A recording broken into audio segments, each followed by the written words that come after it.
Alinsunod sa direktiba ni Pangulong Ferdinand R. Marcos Jr., bubuo ang palasyo ng mga fact-checker para labanan ang fake news. Nanawagan naman ang Malacanang sa Kongreso na bumuo ng batas para panagutin ang mga troll army.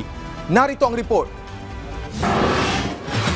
Isa ito sa marching orders ni Pangulo na hanggat maaari islabanan ang fake news dahil sabi nga natin kapag nabuhay tayo sa fake news, ano ba mangyayari sa buhay natin? Ano mangyayari sa bayan natin? So ito ay kumbaga sa atin magmumula kung paano natin mapapakita sa taong bayan na ito ay hindi totoo at ito ang katotohanan. Yan ang mandato ni Pangulong Ferdinand R. Marcos Jr. sa bagong liderato ng Presidential Communications Office sa programang Mike Abby Live. Sinabi ni Palace Press Officer Undersecretary Claire Castro na bahagi ng kanilang plano ang pagkakaroon ng estratehiya para labanan ng fake news. Kasama na rito ang pagkakaroon ng fact-checker o ang tagasuri kung tama ba ang kumakalat na issue o balita. Dahil sa bawat pagsasalita natin, dapat ay mayroong resibo, dapat mayroong evidence para mapatunayan natin na itong sinasabi natin ay credible as compared sa mga pinagsasabi ng iba na walang ebidensya. Basta po tayo, Miss Aya, kung ano lang yung mga ginawang fake news, yun lamang ang ating sasagutin. Itatama natin para na rin to sa taong bayan para malaman kung ano ba ang totoo at hindi totoo. Aminado si Yusek Castro na marami kasing kumikita sa paglalahad ng fake news para pabagsakin ang sinumang tao o organisasyon. At ang bagay na ito ay hindi aniya matatawag na freedom of information dahil bahagi ito ng troll army. Hindi na ito matatawag na freedom of expression kasi troll na sila, may troll army. So pag sinabi natin may troll army, hindi nila ipinaglalaban yung freedom of expression kasi kumikita lang sila at dinidiktahan sila nung taong nagbabayad sa kanila.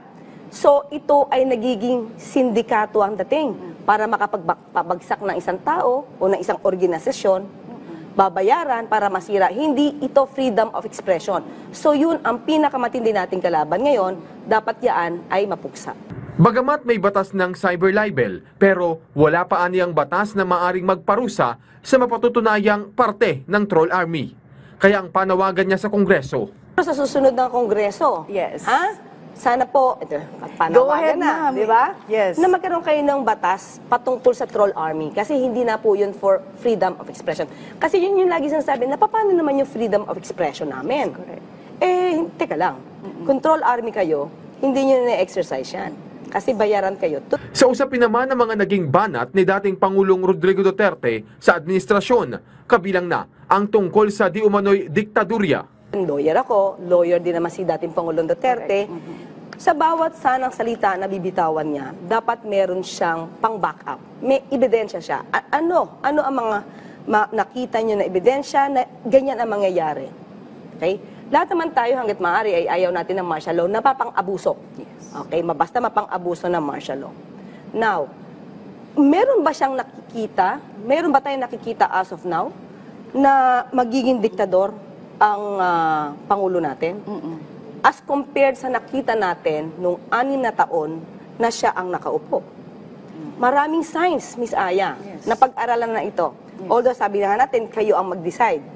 May mga pagkakataon hindi sumusunod ang ating dating Pangulo. Sa gold reserves issue naman, sabi ni Yusek Castro, alam mo kung gagamitin natin talaga ang pagsusuri, pag-aaral, imposible kasi nasabihin na may pagnanakaw ng ginto. Tandaan natin, nung panahon ni dating Pangulong Duterte, merong naiya sa batas kung saan ini-encourage nila yung mga small miners na magbenta ng ginto sa Bangko Sentral. Kasi tax exempt siya. So yun yung pang-encourage. Now, dadami ang ginto natin because yung mga small miners magbebenta niyan sa BSP instead sa black market. So ito mga ginto na to na nabili from the small miners, hindi yan pwedeng i-imbak lang yan. Hindi siya magiging liquid. So paano mo yung ipapautang sa mga investors? So kinakailangan talaga regular strategy, routine strategy ng BSP na magbenta ng ginto para pag naging cash yan, naging liquid yan, ipapautang nila yan sa investors. Mula sa PTV Manila, Alan Francisco, Balitang Pambansa.